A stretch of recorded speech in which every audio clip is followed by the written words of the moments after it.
La solitude du visionnaire. Ce podcast aujourd'hui, épisode 3,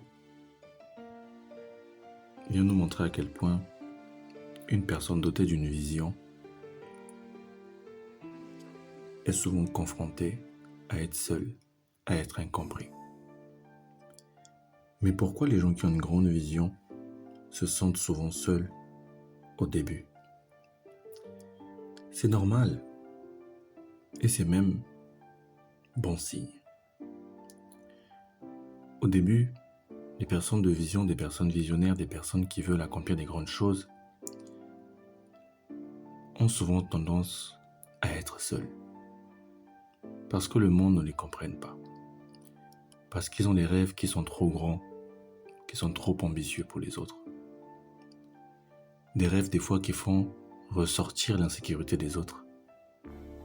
Et les autres des fois te disent « Mais tu te prends pour qui ? Tu rêves un peu trop, toi. Tu penses que cela est réalisable ici ? Tu penses vraiment que toi, venu de cette famille-là, tu peux réaliser cette chose, cette grande chose-là ? Tu penses vraiment ? Tu penses qu'avec ton diplôme de technicien supérieur, tu peux accomplir quoi dans la vie, toi ?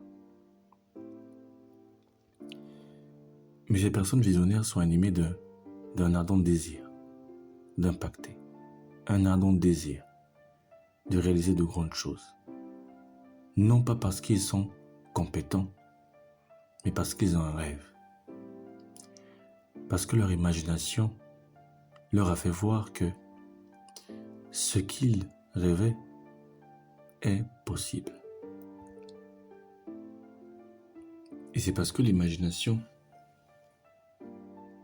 est un aperçu des choses que nous allons attirer dans le futur que un visionnaire visualise tout le temps, imagine.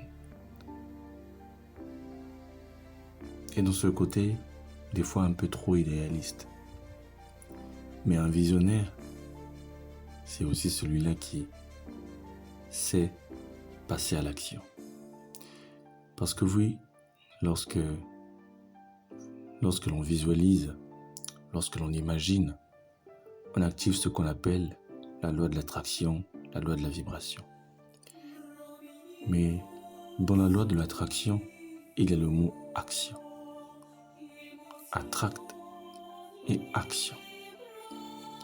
Ce qui veut dire qu'on attire ce pour quoi on agit.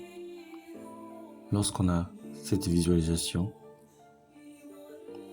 les choses vont se mettre en place pour pouvoir passer à l'action et réaliser notre rêve, notre idéal.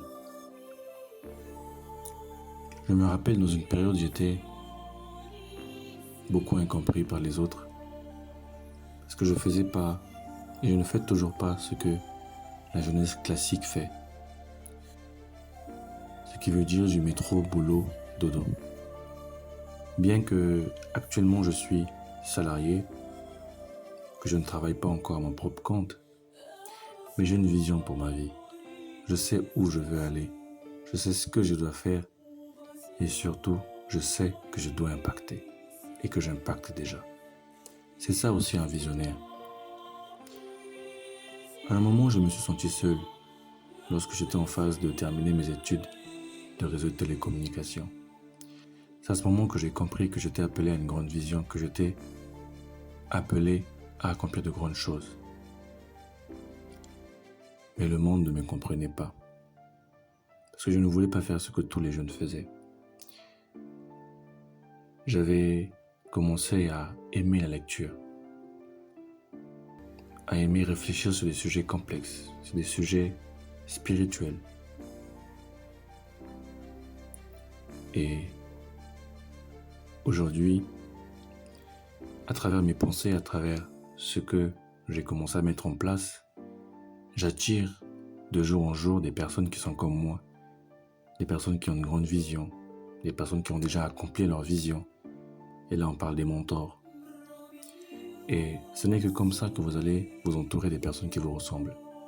C'est en ayant d'abord des pensées qui sont alignées avec ce que vous voulez et surtout commencer à poser des actions par rapport à cela, vous verrez que naturellement, ça va s'aligner et vous allez commencer à rencontrer des personnes.